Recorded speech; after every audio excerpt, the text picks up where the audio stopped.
You're watching the East Baton Rouge Parish Library Roadshow, everything you need to know about your local library system. Now, you've seen my next guest in the news a lot these past few weeks. Our new library director and my boss, Spencer Watts, joins me now. Welcome, Spencer. Thank you. I'm delighted to be here. Yeah, you're a brand new transplant to Baton Rouge. You've come to us after 12 years in Mobile. Tell us about yourself and share your first impressions of Baton Rouge. Okay. Well, I've been a librarian for over 30 years and 20 years as a director. As you said, just recently in Mobile, Alabama, and before that in Roanoke, Virginia.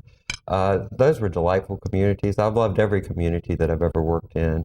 But Baton Rouge is special in lots of ways. I can already tell after just a couple of weeks.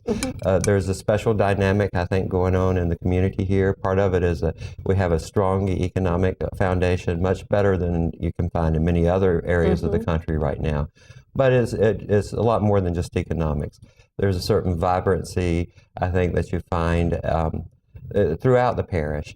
And we have lots of really interesting neighborhoods. Each one has a little bit different character, but they all come together to make a really wonderful place, I think, to live and work. And one of the things I can say for sure is I've met hundreds and hundreds of people. It seems like thousands, but I think it's only hundreds in the last couple of weeks. And they, without fail, have been courteous and nice and just much more than just being that. They're just really friendly people. So it's a great community. I'm very happy to be here. And we do have a strong sense of community here, I think. I think we do. Well, you mentioned that you've been meeting lots of people. Tell us about your first few weeks on the job. What have you been up to, and what are your impressions of the library? Okay, well, as I said, we've met lots of people, and we have a whole lot of projects going on, a whole lot of services that you've heard about some of them on the program today. It takes a lot of work to get all those services up and running and make sure that they continue to operate the way that we want them to.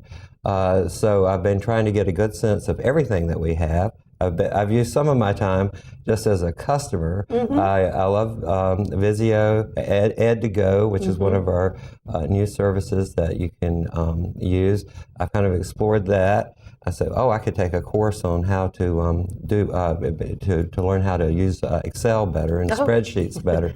Maybe. A lot of number crunching going on. Yeah. So it's been partially looking at that, but a good deal of it has been going around and making connections with people throughout the community to kind of assess what our needs are and how people want us to develop and what kind of services they're looking for. Sure, get a real sense of it. So we do have a lot of big projects on the horizon, and what are the priorities? What do you need to tackle first? Well, some of the things, the most tangible, I guess, projects are our building projects. We have a beautiful new Fairwood library that's going to open soon. I think everyone will be delighted with it. It's very well designed. Looking at it just from a librarian standpoint, it's extraordinarily functional, but it's going to give people the kind of reading and study space and access to materials and technology that they will find that be very helpful and very good. But in addition to that, it's just a beautiful space to be in, and I think everybody will appreciate that.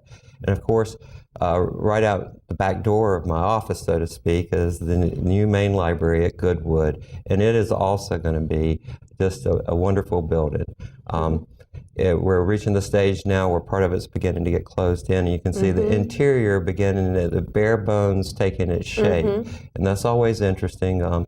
There's a lot of work to be done there as we work with our construction professionals and our architects to make sure that everything gets built just the way we want it to be built, and as we make our final plans for interior finishes and for, in particular, our technology. Sure. We wisely, I think, we'll be buying our technology near the end of the project, so we have current technology and the latest technology, and that'll be good. So, one last question. Your thoughts on the future of library service? Well, we're in an exciting period right now, although sometimes it may seem confusing. Lots of people always ask me, well, what about the future of books, printed books? They will continue to occupy a strong place in our library and in our society, I think. But we also have all these wonderful new products that we can bring you.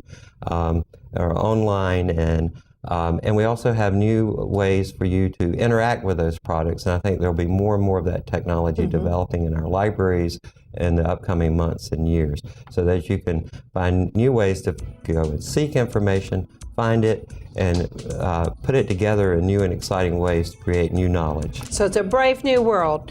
All right, well, thanks, Spencer. We're delighted that you're here, and I'm looking forward to many other conversations about the library. Well, thank you.